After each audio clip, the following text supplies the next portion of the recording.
एक समय की बात है। एक राज्य में एक राजा राज करता था। उसके महल में बहुत खूबसूरत बगीचा था। बगीचे की देखरेख की जिम्मेदारी एक माली के कंधों पर थी। माली पूरा दिन बगीचे में रहता और पेड़ पौधों की अच्छे से देखभाल किया करता था। राजा माली के काम से बहुत खुश था। बगीचे में एक अंगूर का पेड़ लगा हुआ था, जिसमें ढेर सारे अंगूर फले हुए थे। एक दिन एक चिड़िया बगीचे में आई। उसने अंगूर की बेल पर फले अंगूर चखे। अंगूर स्वाद में मीठे थे। उस दिन के बाद से वह रोज बाग में आने लगी। चिड़िया अंगूर की बेल पर बैठती और चुन चुनकर सारे मीठे अंगूर खा लेती। खट्टे और अधपके अंगूर वह नीचे गिरा देती। चिड़िया की इस हरकत पर माली को बड़ा क्रोध आता। वह उसे भगाने का प्रयास करता, लेकिन सफल नहीं हो पाता। बहुत प्रयासों के बाद भी जब माली चिड़िया को भगा पाने में सफल नहीं हो पाया, तो राजा के पास चला गया। उसने राजा को चिड़िया की पूरी कारस्तानी बता दी और बोला, महाराज, चिड़िया ने मुझे तंग कर दिया है। उसे काबू में करना मेरे बस के बाहर है। अब आप ही कुछ करें। राजा ने खुद ही चिड़िया से निपटने का निर्णय किया। अगले दिन वह बाग में गया और अंगूर के पेड़ की आड़ में छुपकर बैठ गया। रोज की तरह चिड़िया आई और अंगूर की बेल पर बैठकर अंगूर खाने लगी। अवसर पाकर राजा ने उसे पकड़ लिया। चिड़िया ने राजा की पकड़ से आजाद होने का बहुत प्रयास किया, किंतु सब व्यर्थ रहा। अंत में वह राजा से याचना करने लगी कि वो उसे छोड़ दें। राजा इसके लिए तैयार नहीं हुआ। तब चिड़िया बोली, राजन, यदि तुम मुझे छोड़ दोगे तो मैं तुम्हें ज्ञान की 4 बातें बताऊंगी। राजा चिड़िया पर क्रोधित था, किंतु इसके बाद भी उसने यह बात मान ली और बोला, ठीक है, पहले तुम मुझे ज्ञान की वो 4 बातें बताओ। उन्हें सुनने के बाद ही मैं तय करूंगा कि तुम्हें छोड़ना ठीक रहेगा या नहीं। चिड़िया बोली, ठीक है राजन, तो सुनो। पहली बात, कभी किसी हाथ आए शत्रु को जाने मत दो। ठीक है, और दूसरी बात, राजा बोला। दूसरी ये है कि कभी किसी असंभव बात पर यकीन मत करो, चिड़िया बोली। तीसरी बात, बीती बात पर पछतावा मत करो। और चौथी बात, राजन, चौथी बात बड़ी गहरी है। मैं तुम्हें वो बताना तो चाहती हूँ, किंतु तुमने मुझे इतनी जोर से जकड़ रखा है कि मेरा दम घुट रहा है। तुम अपनी पकड़ थोड़ी ढीली करो तो मैं तुम्हें चौथी बात बताऊं, चिड़िया बोली। राजा ने चिड़िया की बात मान ली और अपनी पकड़ ढीली कर दी। पकड़ ढीली होने पर चिड़िया राजा के हाथ से छूट गई और उड़कर पेड़ की ऊंची डाल पर बैठ गई। राजा उसे ठगा सा देखता रह गया। पेड़ की ऊंची डाल पर बैठी चिड़िया बोली, राजन, चौथी बात ये कि ज्ञान की बात सुनने भर से कुछ नहीं होता, उस पर अमल भी करना पड़ता है।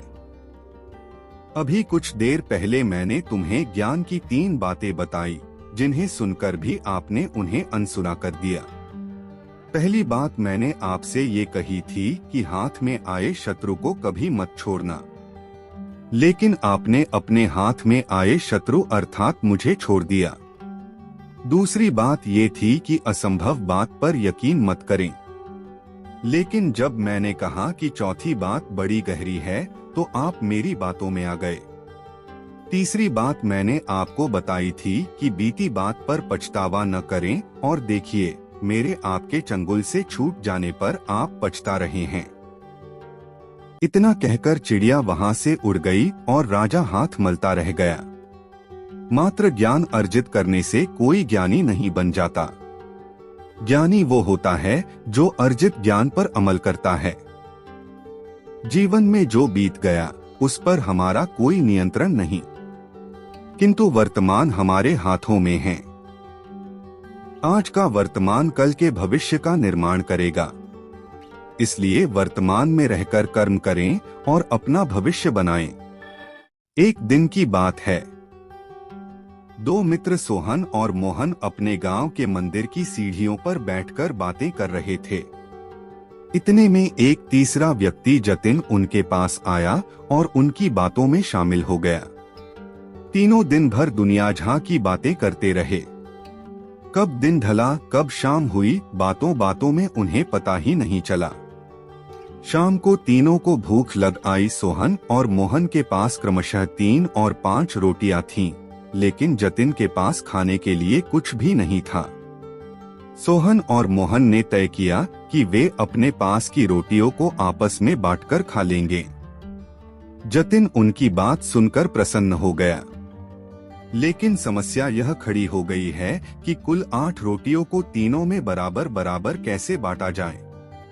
सोहन इस समस्या का समाधान निकालते हुए बोला, हमारे पास कुल 8 रोटियां हैं। हम इन सभी रोटियों के 3 से 3 टुकड़े करते हैं। इस तरह हमारे पास कुल 24 टुकड़े हो जाएंगे। उनमें से 8 से 8 टुकड़े हम तीनों खा लेंगे। मोहन और जतिन को यह बात जंच गई और तीनों ने वैसा ही किया। रोटियां खाने के बाद वे तीनों उसी मंदिर की सीढ़ियों पर सो गए, क्योंकि रात काफी हो चुकी थी। रात में तीनों गहरी नींद में सोए और सीधे अगली सुबह ही उठे।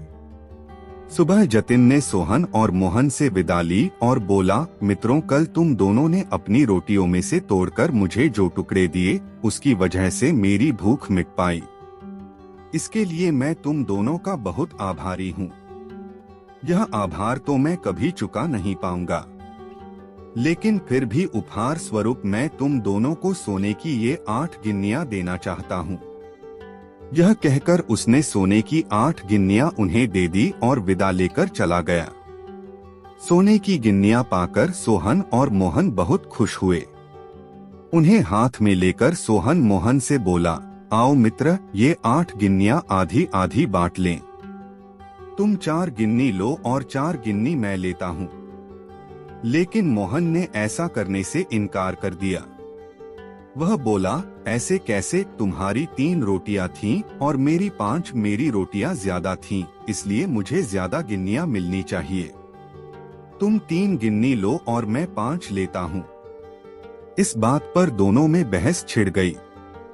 बहस इतनी बढ़ी कि मंदिर के पुजारी को बीच बचाव के लिए आना पड़ा।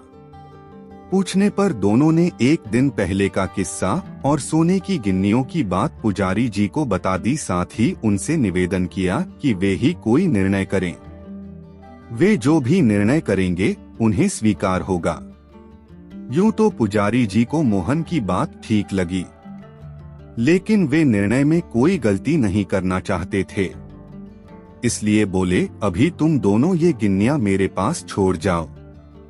आज मैं अच्छी तरह सोच विचार कर लेता हूँ। कल सुबह तुम लोग आना, मैं तुम्हें अपना अंतिम निर्णय बता दूंगा। सोहन और मोहन सोने की गिन्नियां पुजारी जी के पास छोड़कर चले गए। देर रात तक पुजारी जी गिन्नियों के बंटवारे के बारे में सोचते रहे, लेकिन किसी उचित निष्कर्ष पर नहीं पहुंच सके। सोचते सोचते उन्हें नींद आ गई और वे सो गए। नींद में उन्हें एक सपना आया। उस सपने में उन्हें भगवान दिखाई पड़े। सपने में उन्होंने भगवान से गिन्नियों के बंटवारे के बारे में पूछा तो भगवान बोले, सोहन को 1 गिन्नी मिलनी चाहिए और मोहन को 7। यह सुनकर पुजारी जी हैरान रह गए और पूछ बैठे, ऐसा क्यों प्रभु? तब भगवान जी बोले, देखो, सोहन के पास 3 रोटियां थी, जिसके उसने 9 टुकड़े किए। उन 9 टुकड़ों में से 8 टुकड़े उसने खुद खाए और 1 टुकड़ा जतिन को दिया। वहीं मोहन ने अपनी 5 रोटियों के 15 टुकड़े किए और उनमें से 7 टुकड़े जतिन को देकर खुद 8 टुकड़े खाए। चूंकि सोहन ने जतिन को 1 टुकड़ा दिया था और मोहन ने 7, इसलिए सोहन को 1 गिन्नी मिलनी चाहिए और मोहन को 7। पुजारी जी भगवान के इस निर्णय पर बहुत प्रसन्न हुए और उन्हें कोटि कोटि धन्यवाद देते हुए बोले, प्रभु, मैं ऐसे न्याय की बात कभी सोच ही नहीं सकता था। अगले दिन जब सोहन और मोहन मंदिर आकर पुजारी जी से मिले तो पुजारी जी ने उन्हें अपने सपने के बारे में बताते हुए अंतिम निर्णय सुना दिया और सोने की गिन्नियां बांट दी। जीवन में हम जब भी कोई त्याग करते हैं या काम करते हैं तो अपेक्षा करते हैं कि भगवान इसके बदले हमें बहुत बड़ा फल देंगे, लेकिन जब ऐसा नहीं हो पाता तो हम भगवान से शिकायत करने लग जाते हैं। हमें लगता है कि इतना कुछ त्याग करने के बाद भी हमें जो प्राप्त हुआ वो बहुत कम है। भगवान ने हमारे साथ अन्याय किया है, लेकिन वास्तव में भगवान का न्याय हमारी सोच से परे है। वह महज हमारे त्याग को नहीं बल्कि समग्र जीवन का आकलन कर निर्णय लेता है। इसलिए जो भी हमें मिला है उसमें संतुष्ट रहना चाहिए और भगवान से शिकायतें नहीं करनी चाहिए, क्योंकि भगवान का निर्णय सदा न्याय संगत होता है और हमें जीवन में जो भी मिल रहा होता है वो बिल्कुल सही होता है। बहुत समय पहले की बात है। एक राज्य में एक राजा का राज था। वह अक्सर सोचा करता था कि मैं राजा क्यों बना। एक दिन इस प्रश्न का उत्तर प्राप्त करने के लिए उसने अपने राज्य के बड़े बड़े ज्योतिषियों को आमंत्रित किया। ज्योतिषियों के दरबार में उपस्थित होने पर राजा ने यह प्रश्न उनके सामने रखा, जिस समय मेरा जन्म हुआ ठीक उसी समय कई अन्य लोगों का भी जन्म हुआ होगा। उन सब में मैं ही राजा क्यों बना? इस प्रश्न का उत्तर दरबार में उपस्थित कोई भी ज्योतिषी नहीं दे सका। एक बूढ़े ज्योतिषी ने राजा को सुझाया कि राज्य के बाहर स्थित वन में रहने वाले एक महात्मा कदाचित उसके प्रश्न का उत्तर दे सकें। राजा तुरंत उस महात्मा से मिलने वन की ओर निकल पड़ा। जब वह महात्मा के पास पहुंचा तो देखा कि वह अंगारे खा रहे हैं।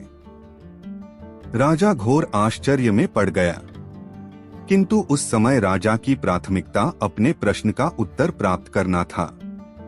इसलिए उसने इधर उधर की कोई बात किए बिना अपना प्रश्न महात्मा के सामने रख दिया। प्रश्न सुन महात्मा ने कहा, राजन, इस समय मैं भूख से बेहाल हूँ। मैं तुम्हारे प्रश्न का उत्तर नहीं दे सकता। कुछ दूरी पर एक पहाड़ी है, उसके ऊपर एक और महात्मा तुम्हें मिलेंगे। वे तुम्हारे प्रश्न का उत्तर दे देंगे। तुम उनसे जाकर मिलो। राजा बिना समय व्यर्थ किए पहाड़ी पर पहुंचा। वहां भी उसके आश्चर्य की सीमा नहीं रही जब उसने देखा कि वहां वह महात्मा चिमटे से नोच नोच कर अपना ही मांस खा रहे हैं। राजा ने उनके समक्ष वह प्रश्न दोहराया। प्रश्न सुनकर महात्मा बोले, राजन, मैं तुम्हारे प्रश्न का उत्तर नहीं दे सकता। मैं भूख से तड़प रहा हूँ। इस पहाड़ी के नीचे एक गांव है। वहां 5 वर्ष का एक बालक रहता है। वह कुछ ही देर में मरने वाला है।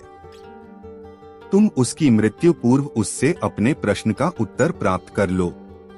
राजा गांव में जाकर उस बालक से मिला। वह बालक मरने की कगार पर था। राजा का प्रश्न सुन वह हंसने लगा। एक मरते हुए बालक को हंसता देख राजा चकित रह गया, किंतु वह शांति से अपने पूछे गए प्रश्न के उत्तर की प्रतीक्षा करने लगा। बालक बोला, राजन, पिछले जन्म में मैं, तुम और वो 2 महात्मा जिनसे तुम पहले मिल चुके हो, भाई थे। एक दिन हम सभी भाई भोजन कर रहे थे कि एक साधु हमारे पास आकर भोजन मांगने लगा। सबसे बड़े भाई ने उससे कहा कि तुम्हें भोजन दे दूंगा तो क्या मैं अंगारे खाऊंगा, और आज वह अंगारे खा रहा है। दूसरे भाई ने कहा कि तुम्हें भोजन दे दूंगा तो क्या मैं अपना मांस नोचकर खाऊंगा, और आज वह अपना ही मांस नोचकर खा रहा है। साधु ने जब मुझसे भोजन मांगा तो मैंने कहा कि तुम्हें भोजन देकर क्या मैं भूखा मरूंगा, और आज मैं भूखे मरने की कगार पर हूँ। किंतु तुमने दया दिखाते हुए उस साधु को अपना भोजन दे दिया। उस पुण्य का ही प्रताप है कि इस जन्म में तुम राजा बने। इतना कहकर बालक मृत्यु को प्राप्त हो गया। राजा को अपने प्रश्न का उत्तर मिल चुका था। वह अपने राज्य की ओर चल पड़ा। अच्छे कर्म का अच्छा फल मिलता है। इसलिए सदा सत्कर्म करो और जहाँ तक संभव हो दूसरों की सहायता करो। ठंड का मौसम था। शीतल हवा पूरे राज्य में बह रही थी। कड़ाके की ठंड में भी उस दिन राजा सदा की तरह अपनी प्रजा का हाल जानने भ्रमण पर निकला था। महल वापस आने पर उसने देखा कि महल के मुख्य द्वार के पास एक वृद्ध बैठा हुआ है। पतली धोती और कुर्ता पहने वह वृद्ध ठंड से कांप रहा था। कड़ाके की ठंड में उस वृद्ध को बिना गर्म कपड़ों के देख राजा चकित रह गया। उसके पास जाकर राजा ने पूछा, क्या तुम्हें ठंड नहीं लग रही? लग रही है, पर क्या करूं, मेरे पास गर्म कपड़े नहीं हैं। इतने वर्षों से कड़कड़ाती ठंड मैं यूं ही बिना गर्म कपड़ों के गुजार रहा हूं। भगवान मुझे इतनी शक्ति दे देता है कि मैं ऐसी ठंड सह सकूं और उसमें जी सकूं, वृद्ध ने उत्तर दिया। राजा को वृद्ध पर दया आ गई। उसने उससे कहा, तुम यहीं रुको, मैं अंदर जाकर तुम्हारे लिए गर्म कपड़े भिजवाता हूँ। वृद्ध प्रसन्न हो गया। उसने राजा को कोटि कोटि धन्यवाद दिया। वृद्ध को आश्वासन देकर राजा महल के भीतर चला गया, किंतु महल के भीतर जाकर वह अन्य कार्यों में व्यस्त हो गया और वृद्ध के लिए गर्म कपड़े भिजवाना भूल गया। अगली सुबह एक सिपाही ने आकर राजा को सूचना दी कि महल के बाहर एक वृद्ध मृत पड़ा है। उसके मृत शरीर के पास जमीन पर एक संदेश लिखा हुआ है, जो वृद्ध ने अपनी मृत्यु के पूर्व लिखा था। संदेश यह था, इतने वर्षों से मैं पतली धोती कुर्ता पहने ही कड़ाके की ठंड सहते हुए जी रहा था, किंतु कल रात गर्म वस्त्र देने के तुम्हारे वचन ने मेरी जान ले ली। दूसरों से की गई अपेक्षाएं अक्सर हमें उन पर निर्भर बना देती है, जो कहीं न कहीं हमारी दुर्बलता का कारण बनती है। इसलिए अपनी अपेक्षाओं के लिए दूसरों पर निर्भर रहने के स्थान पर स्वयं को सबल बनाने का प्रयास करना चाहिए। एक गांव में मेला लगा हुआ था। मेले में मनोरंजन के कई साधनों के अतिरिक्त श्रृंगार, सजावट और दैनिक जीवन में उपयोग में आने वाली वस्तुओं की अनेक दुकानें थी। शाम होते ही मेले की रौनक बढ़ जाती थी। एक शाम रोज की तरह मेला सजा हुआ था। महिला, पुरुष और बच्चे सभी मेले का आनंद उठा रहे थे। दुकानों में अच्छी खासी भीड़ उमड़ी हुई थी। उन्हीं दुकानों में से एक दुकान कांच से निर्मित वस्तुओं की थी, जिसमें कांच के बर्तन और गृह सज्जा की कई वस्तुएं बिक रही थी। अन्य दुकानों की अपेक्षा उस दुकान में लोगों की भीड़ कुछ कम थी। एक जौहरी भी उस दिन मेले में घूम रहा था। घूमते घूमते जब वह उस दुकान के पास से गुजरा तो उसकी नजर एक चमकते हुए कांच के टुकड़े पर अटक गई। उसकी पारखी नजर तुरंत ताड़ गई कि वह कोई साधारण कांच का टुकड़ा नहीं, बल्कि बेशकीमती हीरा है। वह समझ गया कि दुकानदार इस बात से अनभिज्ञ है। वह दुकान में गया और उस हीरे को उठाकर दुकानदार से उसकी कीमत पूछने लगा। भाई, जरा इसकी कीमत तो बताना। दुकानदार बोला, ये मात्र 20 रुपए का है। जौहरी लालची था। वह कम से कम कीमत में उस कीमती हीरे को हथियाने की फिराक में था। वह दुकानदार से मोलभाव करने लगा। नहीं भाई, इतनी कीमत तो मैं नहीं दे सकता। मैं तुम्हें इसके 15 रुपए दे सकता हूँ। 15 रुपए में तुम मुझे ये दे सकते हो तो दे दो। दुकानदार उस कीमत पर राजी नहीं हुआ। उस समय दुकान में कोई ग्राहक नहीं था। जौहरी ने सोचा कि थोड़ी देर मेले में घूम फिरकर वापस आता हूँ। हो सकता है तब तक इसका मन बदल जाए और ये 15 रुपए में मुझे यह कीमती हीरा दे दे। यह सोच हीरा बिना खरीदे वह वहां से चला गया। कुछ देर बाद जब वह पुनः उस दुकान में लौटा तो हीरे को नदारद पाया। उसने फौरन दुकानदार से पूछा, यहाँ जो कांच का टुकड़ा था वो कहाँ गया? मैंने उसे 25 रुपए में बेच दिया, दुकानदार ने उत्तर दिया। जौहरी ने अपना सिर पीट लिया और बोला, ये तुमने क्या किया? तुम बहुत बड़े मूर्ख हो। वह कोई कांच का टुकड़ा नहीं बल्कि बेशकीमती हीरा था। मात्र 25 रुपए में तुमने उसे बेच दिया। मूर्ख मैं नहीं तुम हो, मैं तो नहीं जानता था कि वह बेशकीमती हीरा है। पर तुम तो जानते थे, फिर भी तुम मुझसे मोलभाव कर 5 रुपए बचाने में लगे रहे और हीरा बिना खरीदे ही दुकान से चले गए, दुकानदार ने उत्तर दिया। दुकानदार का उत्तर सुन जौहरी अपनी मूर्खता पर पछताने लगा और पछताते हुए खाली हाथ वापस लौट गया। मूर्खता और लालच दोनों ही नुकसान का कारण हैं। एक दिन की बात है, एक बिल्ली कहीं जा रही थी। तभी अचानक एक विशाल और भयानक कुत्ता उसके सामने आ गया। कुत्ते को देखकर बिल्ली डर गई। कुत्ते और बिल्ली जन्मबैरी होते हैं। बिल्ली ने अपनी जान का कतरा सूंघ लिया और जान हथेली पर रखकर वहां से भागने लगी, किंतु फुर्ती में वह कुत्ते से कमतर थी। थोड़ी ही देर में कुत्ते ने उसे दबोच लिया। बिल्ली की जान पर बन आई मौत उसके सामने थी। कोई और रास्ता न देख वह कुत्ते के सामने गिड़गिड़ाने लगी, किंतु कुत्ते पर उसके गिड़गिड़ाने का कोई असर नहीं हुआ। वह उसे मार डालने को तत्पर था। तभी अचानक बिल्ली ने कुत्ते के सामने एक प्रस्ताव रख दिया। यदि तुम मेरी जान बख्श दोगे तो कल से तुम्हें भोजन की तलाश में कहीं जाने की आवश्यकता नहीं रह जाएगी। मैं यह जिम्मेदारी उठाऊंगी। मैं रोज तुम्हारे लिए भोजन लेकर आऊंगी। तुम्हारे खाने के बाद यदि कुछ बच गया तो मुझे दे देना। मैं उससे अपना पेट भर लूंगी। कुत्ते को बिना मेहनत किए रोज भोजन मिलने का यह प्रस्ताव जम गया। उसने इसे सहर्ष स्वीकार कर लिया, लेकिन साथ ही उसने बिल्ली को आगाह भी किया कि धोखा देने पर परिणाम भयंकर होगा। बिल्ली ने कसम खाई कि वह किसी भी सूरत में अपना वादा निभाएगी। कुत्ता आश्वस्त हो गया। उस दिन के बाद से वह बिल्ली द्वारा लाए भोजन पर जीने लगा।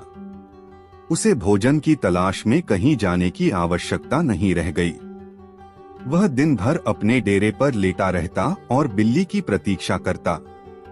बिल्ली भी रोज समय पर उसे भोजन लाकर देती। इस तरह 1 महीना बीत गया। महीने भर कुत्ता कहीं नहीं गया। वह बस एक ही स्थान पर पड़ा रहा। एक जगह पड़े रहने और कोई भागा दौड़ी न करने से वह बहुत मोटा और भारी हो गया। एक दिन कुत्ता रोज की तरह बिल्ली का रास्ता देख रहा था। उसे जोरों की भूख लगी थी, किंतु बिल्ली थी कि आने का नाम ही नहीं ले रही थी। बहुत देर प्रतीक्षा करने के बाद भी जब बिल्ली नहीं आई तो अधीर होकर कुत्ता बिल्ली को खोजने निकल पड़ा। वह कुछ ही दूर पहुंचा था कि उसकी दृष्टि बिल्ली पर पड़ी। वह बड़े मजे से एक चूहे पर हाथ साफ कर रही है। कुत्ता क्रोध से बिलबिला उठा और गुर्राते हुए बिल्ली से बोला, धोखेबाज बिल्ली, तूने अपना वादा तोड़ दिया। अब अपनी जान की खैर मना। इतना कहकर वह बिल्ली की ओर लपका। बिल्ली पहले ही चौकस हो चुकी थी। वह फौरन अपनी जान बचाने वहां से भागी। कुत्ता भी उसके पीछे दौड़ा, किंतु इस बार बिल्ली कुत्ते से ज्यादा फुर्तीली निकली। कुत्ता इतना मोटा और भारी हो चुका था कि वह अधिक देर तक बिल्ली का पीछा नहीं कर पाया और थक कर बैठ गया। इधर बिल्ली चपलता से भागते हुए उसकी आंखों से ओझल हो गई। दूसरों पर निर्भरता अधिक दिनों तक नहीं चलती। यह हमें कामचोर और कमजोर बना देती है। जीवन में सफल होना है तो आत्मनिर्भर बनो। प्राचीन समय की बात है। एक राज्य में एक राजा राज करता था। उसका राज्य खुशहाल था। धन धान्य की कोई कमी नहीं थी। राजा और प्रजा खुशी खुशी अपना जीवन यापन कर रहे थे। एक वर्ष उस राज्य में भयंकर अकाल पड़ा। पानी की कमी से फसलें सूख गई। ऐसी स्थिति में किसान राजा को लगान नहीं दे पाए। लगान प्राप्त न होने के कारण राजस्व में कमी आ गई और राजकोष खाली होने लगा। यह देख राजा चिंता में पड़ गया। हर समय वह सोचता रहता कि राज्य का खर्च कैसे चलेगा। अकाल का समय निकल गया, स्थिति सामान्य हो गई, किंतु राजा के मन में चिंता घर कर गई। हर समय उसके दिमाग में यही रहता कि राज्य में पुनः अकाल पड़ गया तो क्या होगा। इसके अतिरिक्त भी अन्य चिंताएं उसे घेरने लगी। पड़ोसी राज्य का भय, मंत्रियों का षड्यंत्र जैसी कई चिंताओं ने उसकी भूख प्यास और रातों की नींद छीन ली। वह अपनी इस हालत से परेशान था, किंतु जब भी वह राजमहल के माली को देखता तो आश्चर्य में पड़ जाता। दिन भर मेहनत करने के बाद वह रूखी सूखी रोटी भी छककर खाता और पेड़ के नीचे मजे से सोता। कई बार राजा को उससे जलन होने लगती। एक दिन उसके राज दरबार में एक सिद्ध साधु पधारे। राजा ने अपनी समस्या साधु को बताई और उसे दूर करने सुझाव मांगा। साधु राजा की समस्या अच्छी तरह समझ गए थे। वे बोले, राजन, तुम्हारी चिंता की जड़ राजपाट है। अपना राजपाट पुत्र को देकर चिंता मुक्त हो जाओ। इस पर राजा बोला, गुरुवर, मेरा पुत्र मात्र 5 वर्ष का है। वह अबोध बालक राजपाट कैसे संभालेगा? तो फिर ऐसा करो कि अपनी चिंता का भार तुम मुझे सौंप दो, साधु बोले। राजा तैयार हो गया और उसने अपना राजपाट साधु को सौंप दिया। इसके बाद साधु ने पूछा, अब तुम क्या करोगे? राजा बोला, सोचता हूँ कि अब कोई व्यवसाय कर लूं। लेकिन उसके लिए धन की व्यवस्था कैसे करोगे? अब तो राजपाट मेरा है, राजकोष के धन पर भी मेरा अधिकार है, तो मैं कोई नौकरी कर लूंगा, राजा ने उत्तर दिया। ये ठीक है, लेकिन यदि तुम्हें नौकरी ही करनी है तो कहीं और जाने की आवश्यकता नहीं। यही नौकरी कर लो, मैं तो साधु हूँ, मैं अपनी कुटिया में ही रहूंगा।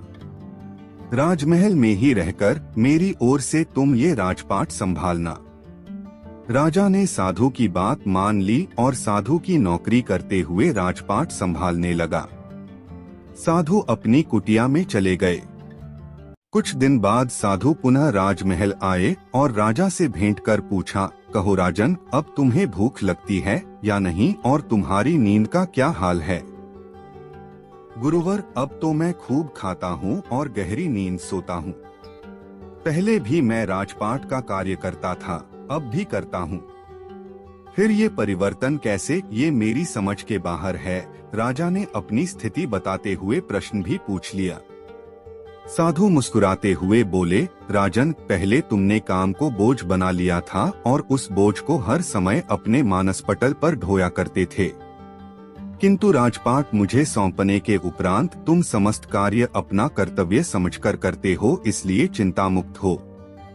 जीवन में जो भी कार्य करें अपना कर्तव्य समझकर करें, न कि बोझ समझकर। यही चिंता से दूर रहने का तरीका है। एक व्यक्ति मल्टीनेशनल कंपनी में सेल्स मैनेजर की जॉब करता था। उसने अपनी बचत से शहर के बाहर एक आलीशान मकान बनवाया। शहर के बाहर होने के कारण वह एरिया कुछ सुनसान था। वह व्यक्ति अपनी पत्नी और बच्चों के साथ अपने नए घर में रहने लगा। सुबह होते ही वह काम पर निकल जाता और देर शाम तक लौटता। सुनसान जगह इतना आलीशान मकान देखकर चोरों के एक समूह ने वहां चोरी करने की योजना बनाई। चोरी के पहले वे मैनेजर के घर के पास चक्कर मारकर उसके घर की गतिविधियों का जायजा लेने लगे। पहले ही दिन उनकी नजर मैनेजर की एक अजीब हरकत पर पड़ी। घर आने के बाद वह सबसे पहले अपने बगीचे में लगे आम के पेड़ के पास गया और अपने ऑफिस बैग से एक एक कर कुछ निकालने लगा और उसे पेड़ में कहीं डालने लगा। मैनेजर की पीठ चोरों की तरफ होने के कारण चोर ये देख नहीं पाए कि उसने अपने बैग में से क्या निकाला और पेड़ में किस जगह डाला। उन्होंने अंदाजा लगाया कि ये अवश्य ही कोई कीमती चीज होगी। चोर मैनेजर के घर के पास घात लगाकर बैठ गए और अंधेरा होने का इंतजार करने लगे। रात में जब घर की लाइट्स बुझ गई तो उन्हें इत्मीनान हुआ कि घर में सब सो गए हैं। वे दीवार फांद कर घर में घुसे और सीधे आम के पेड़ के पास पहुंचे। फिर बिना समय गंवाए वे वहां मैनेजर की छुपाई चीज खोजने लगे, लेकिन बहुत खोजने के बाद भी उन्हें कुछ नहीं मिला।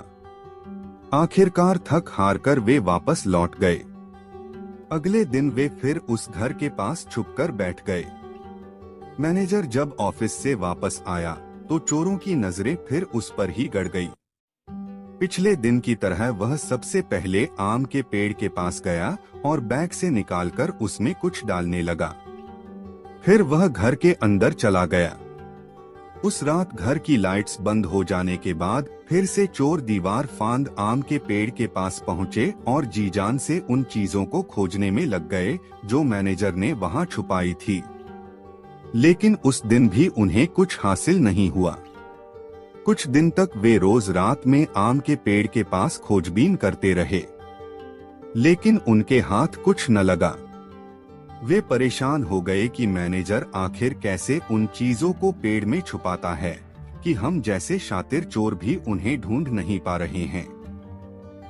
अब चोरों में चोरी करने से ज्यादा इस रहस्य को जानने की जिज्ञासा पैदा हो गई।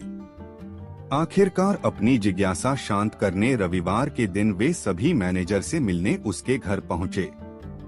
मैनेजर का उन्होंने शरीफों की तरह अभिवादन किया। फिर चोरों का सरदार बोला, सर प्लीज बुरा मत मानिएगा, एक बात आपसे पूछनी थी। हम लोग चोर हैं। पिछले कुछ दिनों से आपके घर चोरी करने की फिराक में हैं।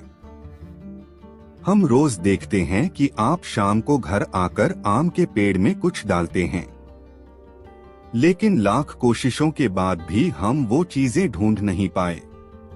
हम सब ये जानने को बेचैन हैं कि आप वहाँ चीजें कैसे छुपाते हैं कि वो मिलती नहीं हैं। चोरों की बात सुनकर मैनेजर हंस पड़ा, फिर बोला, अरे भाई, मैं वहाँ कुछ भी नहीं छुपाता। तुम लोगों को गलतफहमी हो गई है। नहीं सर, हमने देखा है। आप रोज शाम को अपने बैग में से कुछ निकालकर पेड़ में डालते हैं।